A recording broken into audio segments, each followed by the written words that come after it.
5 seconds to go.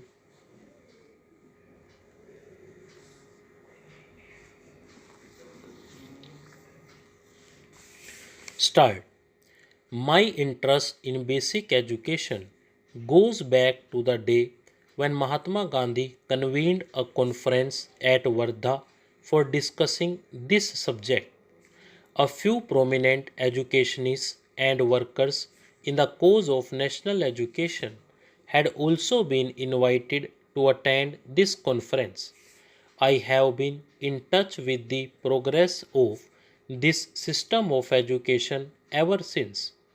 I am therefore happy to have got this opportunity to come here and speak to you about this problem, although I know I might be repeating the views expressed by me earlier. It also likely that the views which I express are not in consonance with those of others, particularly of educationists.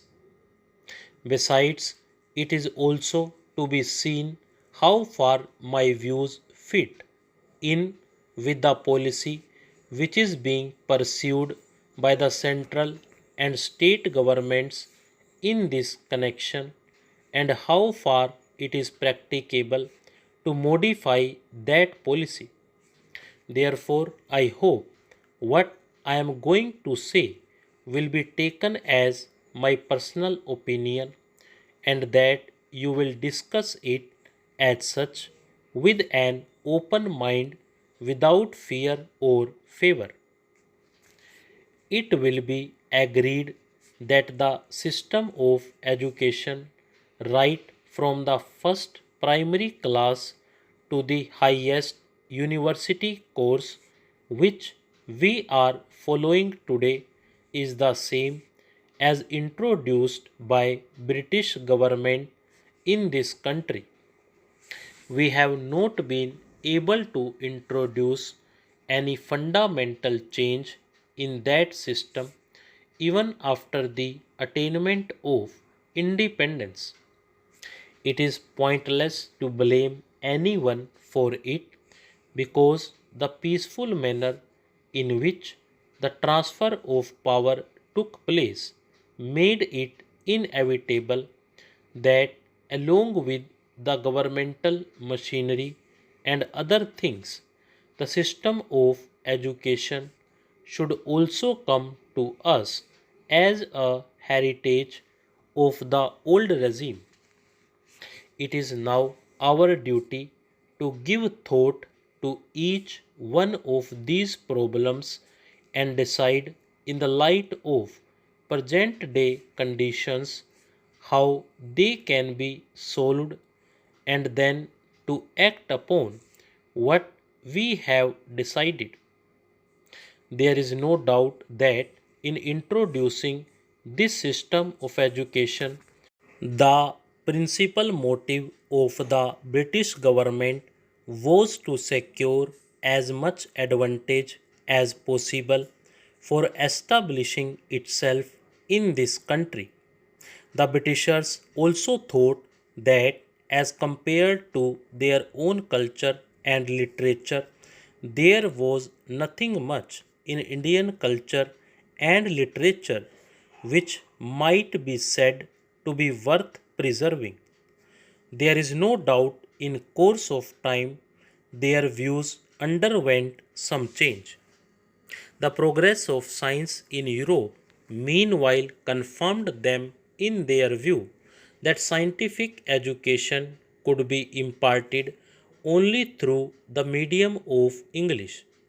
Consequently, partly for the sake of administrative convenience and partly to propagate their own language and culture, they stick to their own system of education which they introduced in this country. There is no doubt that the education received by our earlier generations was based on this very system. Those people knew little of Indian literature or culture and hardly felt drawn towards it, although a few Indian scholars who were inspired by English education did study Indian literature and wrote a good deal in praise of it. Thus, we find two schools of thought in this country.